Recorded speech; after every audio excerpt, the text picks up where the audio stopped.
So hello guys, welcome back to my new vlog. कैसे हो आप सब लोग? आई होप कि आप सब लोग बहुत अच्छे होंगे और स्वस्थ होकर मस्त होकर। तो इस समय चल रहा है, आज है वैसे तीज का पूजा, बट मेरे यहाँ तीज नहीं होती। तीज की पूजा व्रत वगैरह नहीं होता है, इसलिए मैं नहीं करती हूँ। तो आप लोग को आज का व्रत की बधाइयाँ दे दें।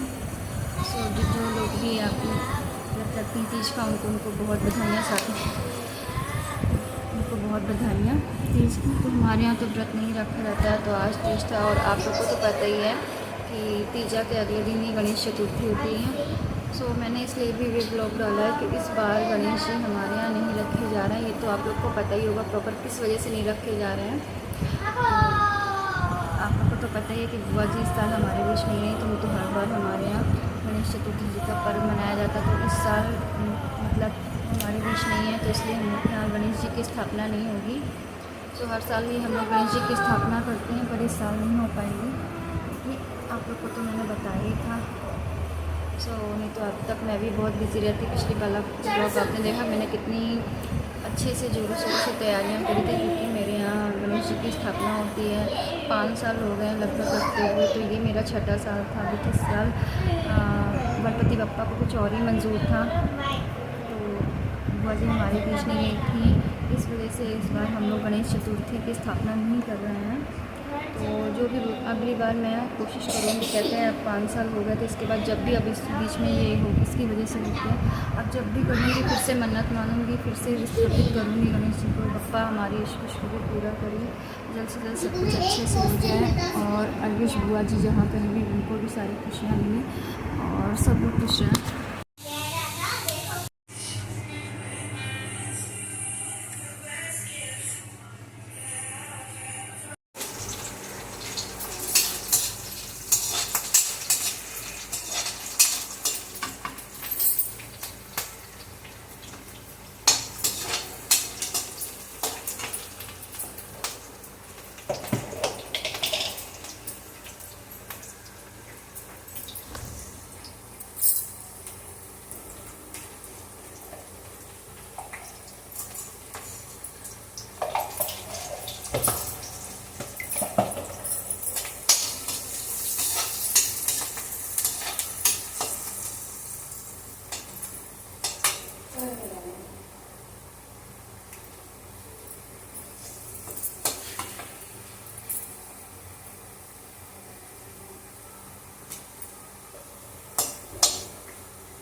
कल का जो ब्लॉग स्टार्ट किया था वो इसी वजह से कंप्लीट नहीं कर पाई, बातें अधूरी रह गई। उसके बाद काम में बिज़ी हो गई। फिर शाम को उमर के घर चली गई नंद पे अचानक, तो वहाँ पे भी जाकर कुछ शूट वगैरह कुछ भी नहीं किया। तो बस यही बता रही थी कि इस बार हमारे घर में गणपति बप्पा नहीं रखे गए हैं, कि आप लोग को तो पता ही कि हमारे बीच बुआ ही नहीं है, इसलिए इस बार गणपति बप्पा नहीं रखे जाएंगे। कोई भी फेस्टिवल जो है उस तरीके से नहीं सेलिब्रेट किया जाएगा जिस तरीके से सेलिब्रेट किया जाता है।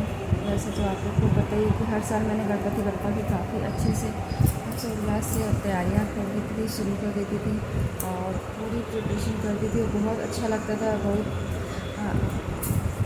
अच्छा लगता था कि ये गणपति बप्पा हमारे घर आते हैं, उनकी मैं सेवा करती। पूरी तैयारी मैं ही खुद करती हूँ और बहुत अच्छा लगता है। सब लोग एक साथ इकट्ठे होते थे, सब बारी बारी से आते थे, पूजा करते थे, आरती करते थे। इसी बहाने सब लोग एक साथ, सारे फैमिली रिलेशन वाले सभी एक साथ होते थे।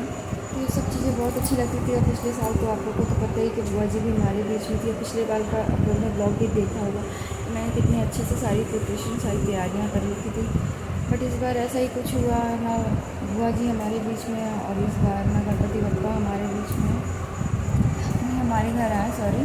तो बस यही था, तो मैंने सोचा आपको अपडेट दे दूँ कि इस बार मैं अपने यहाँ गणपति बप्पा क्यों नहीं रख रही हूँ।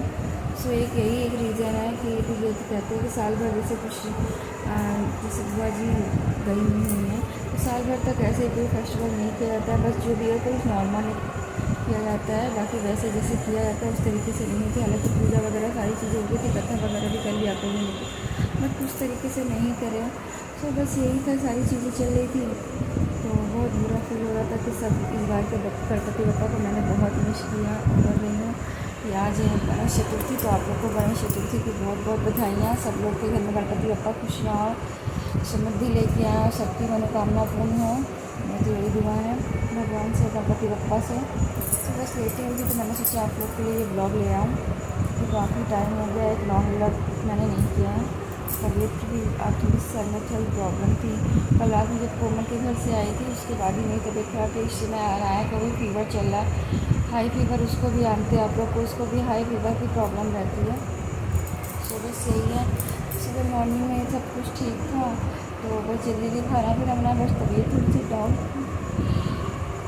तो बस काम खत्म किया। फिर आज तबीयत की वजह से मैंने ब्रेकफास्ट भी नहीं किया, दोपहर का लंच भी नहीं किया, स्किप किया। फिर शाम को भी चाय बनाई थी। बस यही सोचा था कि लाओ आपके लिए ये ब्लॉग लेके आऊँ और आगे जो कुछ भी होगा मैं शेयर करूँगी। और इसी में चली अनाया की भी तबीयत ज़्यादा ख़राब, क्योंकि उनको ये 3 से 4 दिन होगा फीवर आए हुए, तो इसलिए स्कूल भी नहीं भेज रही हूँ। ये एग्ज़ाम तो ख़त्म हो चुके हैं, बस घर में मतलब स्कूल में पढ़ाई तो इसमें कुछ फेस्टिवल वगैरह सेलिब्रेट किए गए, तो इस वजह से कुछ भी नहीं मतलब भेज रही हूँ। अनाया को प्रॉपर तरीके से रेस्ट मिल गया, फिर मैं उसको स्कूल भेजूँगी, यानी मंडे से भेजूँगी। आज तो हो गया सैटरडे गणेश चतुर्थी, तो कल है नेक्स्ट डे संडे। तो जो कुछ भी मैं आपके साथ शेयर करूँगी, कल देखते हैं कि क्या होता है क्या नहीं होता। इधर कहीं जाना आना भी नहीं है, काफ़ी जगह गई फिर भी मैं नहीं शूट कर पाई क्योंकि मन ही नहीं हुआ, तबीयत के डाउन की वजह से कुछ किया ही। निकल गई थी मैं नायक मतलब नंदी के घर बिहान से मिलने, बिहान को बहुत मिस कर रही थी, बिहान भी मुझे बहुत मिस कर रहा था। तो बस वही गई थी, वहाँ से जब मैं लौट रही थी बिहान बहुत बहुत बहुत ज़्यादा रोया। माम माम, आप लोगों को तो पता ही है बिहान मुझे माम बोलता है, बहुत ज़्यादा मिस कर रहा था, बहुत ज़्यादा रो था। तो मुझे भी बहुत बुरा लग रहा था कि मैं उसको ऐसे छोड़ के आई थी। बस कोई नहीं, आना तो वही है क्योंकि रात को आता तो मुझे करीब 12 बज गए थे। फिर आई यहाँ खाने पीना तो वगैरह मम्मी लोगों ने कर लिया, तो चेंज वगैरह किया, अनाया को भी चेंज करा, उसको दवा दी प्रॉपर, फिर उसको फीवर हो ही गया था। वहाँ पहुँची तभी यहाँ इसको डबल डोज दिया उसको दवा का, फिर यहाँ रेस्ट वगैरह का। सुबह मॉर्निंग में मैं भी जल्दी उठी और फिर उसके बाद अपने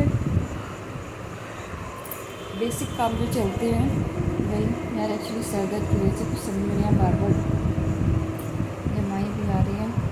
और आप लोग के लिए जो भी कुछ सोच रहा है कि नया ब्लॉग लेके आऊँ, तो अभी तो फिलहाल ऐसा कुछ इंटरेस्टिंग था नहीं, तो मैंने सोचा क्यों ना इस बात की अपडेट आपको दे दूँ कि इस बार मैंने गणपति बप्पा क्यों नहीं रखे हैं, इस बात का अपडेट आप लोग को दे दूँ। तो आप लोग को तो पता है, इनमें से कुछ लोगों को जो लोग जानते होंगे उन लोगों को पता हो कि ऐसा ही होता है। अगर किसी की डेथ हो जाती है साल भर तक ऐसा कुछ भी नहीं रखा जाता है, कोई भी फेस्टिवल भूलते हैं मतलब कंप्लीट वैसे शेयर नहीं करते हैं जिस तरीके से मतलब सेलिब्रेट नहीं करते जिस तरीके से करना चाहिए। बस यही है। और अभी तो बस मैं रेस्ट कर रही थी, थोड़ा सा अनाया गई है फिर जब आई खुद को फीवर था जी नहीं अभी सॉरी, इसी के साथ उनको नज़र झुकाने के लिए भेजा है कि जाके खूब डलवा दो, नज़र उतर जाए, बच्ची ये लग जाती है। और अभी कुछ जो भी कुछ इंटरेस्टिंग वीडियो होंगे वो मैं आपके साथ शेयर करूँगी। तो फिलहाल मिलते हैं, अभी छोटी सी अपडेट मैंने आपको दे दी है कि इस बार गणपति बप्पा क्यों नहीं रखे। तो मिलते हैं आपसे थोड़ी देर में ब्रेक के बाद। Tata. So hello guys, welcome to my channel. तो ये ब्लॉग काफ़ी दिनों से कंटिन्यू, बीच में ब्रेक लग गया था जिसकी वजह से मैं ब्लॉग मतलब फिर से कंटिन्यू नहीं कर पाई क्योंकि थोड़ा सा परेशान थी अपनी हेल्थ को रिलेटेड लेके, तो उसकी वजह से बात नहीं कर पाई। तो सोचा आज थोड़ा सा रिलैक्स फील कर रही, तो लो आपसे लोगों से बातें कर लूँ। सो आप लोग को तो पता ही था कि कुछ दिन मतलब काफ़ी 2-3 महीने पहले ही मतलब जून में मुझे पेट में दर्द हुआ, तो उसकी वजह से थोड़ी सी प्रॉब्लम हुई थी। तो बताया था कुछ इन्फेक्शन वगैरह था, जिसकी वजह से नहीं एक्चुअली ये हुआ था, मैंने बताया नहीं था मैंने, क्योंकि मैं खुद भी क्लियर करना चाहती थी कि ऐसी कोई प्रॉब्लम ना हो। तो जब मेरे पेट में दर्द हुआ था तो मैंने मतलब अपना टेस्ट वगैरह करवाया था, ब्लड टेस्ट हुआ था, अल्ट्रासाउंड हुआ था, जिसमें एक बार ऐसा निकला कि मुझे अपेंडिक्स की शिकायत है। वो चीज़ सुन के और अल्ट्रासाउंड की रिपोर्ट देख के मैं बहुत माइंड थोड़ा डिस्टर्ब हो गया इन सब चीज़ों को लेके। फिर समझ में नहीं आता क्या होगा क्या नहीं, क्योंकि आप लोग को तो पता है प्रेगनेंसी की कि ये बीमारी ऐसी क्या है कि और उसके लिए ऑपरेशन करवाना पड़ता है, ये सारी चीज़ें। तो थोड़ा मैं डिस्टर्ब थी, इन चीज़ को लेके डिस्टर्ब थी, और माइंड भी थोड़ा सा अलग था इन चीज़ों को लेके। और फिर ये भी थोड़ा ये टेंशन थी इस चीज़ को लेके कि यार ऐसी कोई प्रॉब्लम होगी तो मुझे कौन देखेगा, घर को कौन देखेगा, सारी चीज़ें कैसे कोई क्या मैनेज होगी, बच्चे को कौन देखे, मतलब बेटी को कौन देखेगा ना है। तो ये सारी चीज़ें थी जो इसके लिए लेके मैं थोड़ा डिस्टर्ब थी। फिर डॉक्टर को दिखाया, तो जिनके पास पहले एक बार डॉक्टर को दिखाने की, तो उन्होंने बोला कि हाँ ऐसा है, मगर क्लियर शो नहीं कर रहा, आप सेकंड अल्ट्रासाउंड करवाइएगा तो उसमें थोड़ा सा क्लियर पता चलेगा ऐसा कुछ है कि नहीं। अगर ऐसा है तो फिर आपको ऑपरेशन करवाना ही पड़ेगा। थोड़ा डिस्टर्ब रह गई थी कि उनकी बात से भी लेके, और पेट में मेरी काफ़ी स्वेलिंग थी जिसकी वजह से खाना पीना कुछ भी नहीं खाया जाता, पेट में दर्द भी हो रहा था। तो दवा वगैरह से तो काफ़ी रिलीफ मिल गया था। फिर होता यही ना, थोड़ा सा रिलीफ मिल गया तो इसके लिए हम लोग थोड़ा सा लेज़ी हो जाते हैं, कुछ थोड़ा सा हम लोग स्लो साउंड करते हैं कि हाँ नहीं बाद में करवा लेंगे दोबारा जो अल्ट्रासाउंड करवाना था। फिर 1-2 महीने का गैप हो गया। फिर मुझे थोड़ा सा अभी इधर 2-4 दिन से, मतलब 2-4 दिन क्या, लगभग मान लीजिए 1 वीक से मुझे फिर से प्रॉब्लम हुई। पेट मेरा दर्द हो रहा था, हल्का हल्का पेट में स्वेलिंग थी, पेट निकल आया था, ऐसा लग रहा था कि काफ़ी पेट फूला फूला सा लग रहा था। ये भी बोला पेन भी था, बहुत वीकनेस थी, इन सब चीज़ों को लेके खा भी नहीं पाई थी। थोड़ा इधर मौसम चल रहा फीवर वाला भी, तो इन सब चीज़ों को था। तो फिर मैं गई कल, मतलब अपना अल्ट्रासाउंड करवाया मैंने फिर से। ये बोले कि चलो अल्ट्रासाउंड करवाते हैं, सेकंड जो करवाना था मैं करवा लूँ, फिर इतना लेट करते कंफर्म तो पता चले कि ऐसा क्या है। तो फिर मैं कल गई यार, इतनी घबराई हुई थी अल्ट्रासाउंड के लिए लेके कि आई विश कि भगवान की कोई भी प्रॉब्लम ना हो, क्योंकि मैं नहीं चाहती थी कोई भी प्रॉब्लम मेरी हेल्थ को रिलेटेड, क्योंकि आप लोग को तो पता ही है कि मुझे 2 साल पहले ही ये सारी चीज़ें मैंने बहुत ज़्यादा प्रॉब्लम की हेल्थ को लेके अपनी, जिसके लिए अब मैं फेस नहीं करना चाहती थी। बॉडी मेरी पहले से बहुत ज़्यादा वीक हो चुकी है, और अगर मेरे साथ ये प्रॉब्लम हुई तो मैं अपना घर कैसे मैनेज करूँगी, मुझे कौन देखेगा, क्योंकि आप लोग को तो पता अगर ऑपरेशन ऐसा कुछ भी हुआ तो मुझे तो कंप्लीट रेस्ट करना पड़ेगा। फिर अनाया को कौन देखेगा, घर कौन संभालेगा। घर में तो आप लोग को पता 24 घंटे काम रहता है, ऐसा तो नहीं कि काम नहीं रहता। और मम्मी जी की कंडीशन आप लोग जानते हैं, क्योंकि वो भी एक हार्ट पेशेंट है, बाईपास सर्जरी हुआ, तो उनको भी ये सब चीज़ें नहीं करनी है। हालांकि सारा घर मैं ही संभालती हूँ, तो ये थोड़ी टेंशन थी। फिर जब वहाँ पे अल्ट्रासाउंड के लिए नंबर गया, मेरे हालत बहुत ख़राब थी, टेंशन थी इस बात को लेके आई होप कि सब कुछ ठीक हो, कोई प्रॉब्लम ना निकले। तो जब मैं अल्ट्रासाउंड रूम में पहुंची, तो जब मैंने मैम से कुछ बातें की, उनको अपने पहले की रिपोर्ट बताई, ऐसा है वैसा है।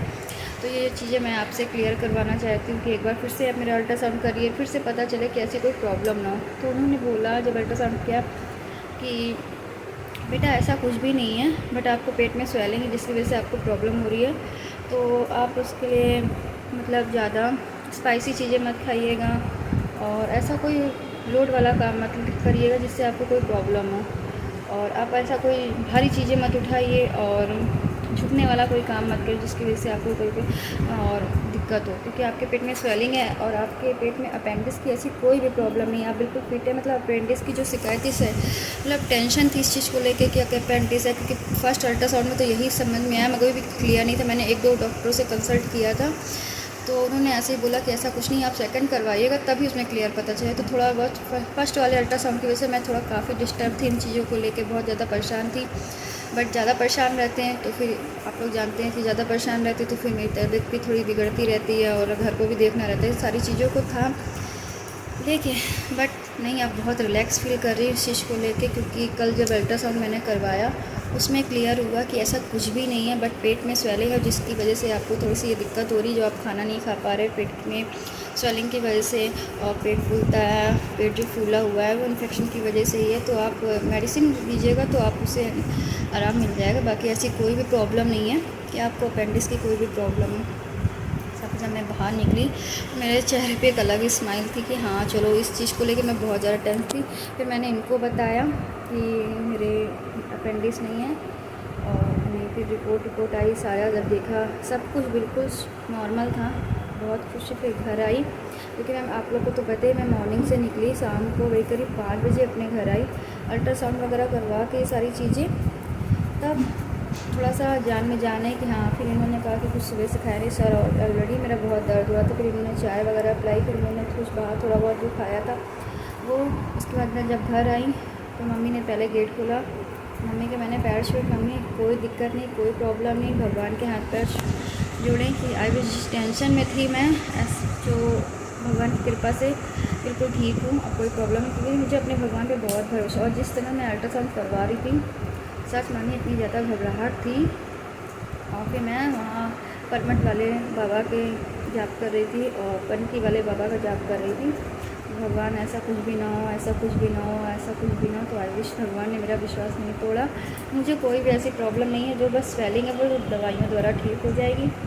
सो मैंने आपके साथ ये अपना थोड़ी सी टेंशन थी और जो प्रॉब्लम थी मैंने आपके साथ आज क्लियर की कि मैं क्यों इतने दिनों से, मतलब मेरी हेल्थ को लेकर थोड़ा सा प्रॉब्लम चली थी, तो पेट में दर्द हुआ, तो वो किस वजह से हुआ था मैंने बीच में बताया ही नहीं था आप लोग को, कि मैं नहीं चाहती कि सब कुछ क्लियर हो जाए तभी मैं आप लोग को बताऊँ। क्योंकि मैं नहीं जानती कि अगर आप लोग को भी पता चले तो कहीं ना कहीं सारी चीज़ें कि यार इसको भी कुछ ना कुछ लगा ही रहता है, बट नहीं है यार, लाइफ है, कुछ ना कुछ अप डाउन्स होते रहते हैं सभी की लाइफ में। आज मेरी है, कल किसी और की, सभी की लाइफ में कुछ ना कुछ प्रॉब्लम्स हेल्थ को लेकर, किसी हर चीज़ की प्रॉब्लम्स होती है, हर सारी प्रॉब्लम्स अलग अलग होती है। तो बस यही था। सो मैंने सोचा कि कंफर्म कर लूँ तभी मैं आपके सामने शेयर करूँ। तो बस यही है कि अब क्लियर हो गया, बिल्कुल ठीक हूँ मैं। बस जो सेलिंग है वो दवाइयों द्वारा आराम मिल जाएगा और बस मैं फिट एंड फाइन हूँ, अपनी फैमिली को हैप्पी रखूँगी, खुद भी हैप्पी रहूँगी। कोशिश ये, जो भी प्रॉब्लम्स होती है वो तो आप लोग को तो बताइए, मैं हंसते हंसते फेस कर जाती हूँ सारी चीज़ें। बस भगवान की यही कृपा है कि उन्होंने मुझे इतनी सारी शक्तियाँ दी कि मैं हंसते हंसते सारी प्रॉब्लम फेस कर ले जाती हूँ। थोड़ी बहुत प्रॉब्लम तो सभी की लाइफ में होती है, दिक्कतें होती है, बट अगर परेशानियों से भागेंगे तो कब तक भागेंगे। लड़ना सीखना है, उनसे देखना सीखना है। तो बस मैंने भी वही किया, मैं हर अपनी सारी प्रॉब्लम्स को बस फेस करती हूँ, बस यही है। तो आई विश मैं बिल्कुल ठीक हूँ। और एक भी छोटी सी इन्फॉर्मेशन कि मैंने अभी अपने किचन के लिए काफ़ी चीज़ें मंगाई थी, जो मैंने आपके साथ शेयर नहीं की, क्योंकि आप लोग को पता है कि मैं इधर काफ़ी दिनों से डिस्टर्ब थी। 2-3 दिन से तो मेरी बहुत ही ज़्यादा हालत ख़राब थी, जिसकी वजह से मैं वीडियो कंटिन्यू नहीं कर पाई। तो मैंने सोचा आज वीडियो को इसको एंड कर ही दूँ। तो जल्द से जल्द मैं इसके साथ आपको शेयर करूँगी सारी चीज़ें। और जो भी मीशो से मैंने मंगाई अपने किचन के लिए, मैंने मंगाया था, देखिए कंटेनर डब्बे मंगाए थे अपने इस किचन के चेंज करने के, और फिश कवर और सारी चीज़ें, बेड शीट मंगाई थी, और मंगाया एक एप्रन। जो मैं किचन में काम करती हूँ, मेरे सारे कपड़े गंदे हो जाते हैं, इसलिए मैंने एक एप्रन मंगाया। इसके साथ साथ मैंने मंगाया था और भी 2-4 चीज़ें मंगाई जो मैंने शायद यूज़ कर रही थी, और भी चीज़ें मंगाई थी, ध्यान नहीं आ रहा। बेड शीट वगैरह मंगाई थी जो मैं आपके साथ शेयर करूँगी। सो बस यही है, सारी चीज़ें की इन्फॉर्मेशन मैंने आपको दे दी। कोशिश करूँगी कि ये भी मैं आपके साथ शेयर करूँ, जो भी मैंने मीशो से मंगाया, तो जल्द से जल्द शेयर करूँगी। बाकी आप लोग अपना प्यार सपोर्ट बनाए रखिएगा, और जो भी मेरी लाइफ से रिलेटेड अपडेट होगी मैं आपको देती रहूँगी। और ये ब्लॉग आपको आप प्यार दीजिएगा। मिलते हैं आपसे नेक्स्ट वीडियो में। Okay, tata bye, love you.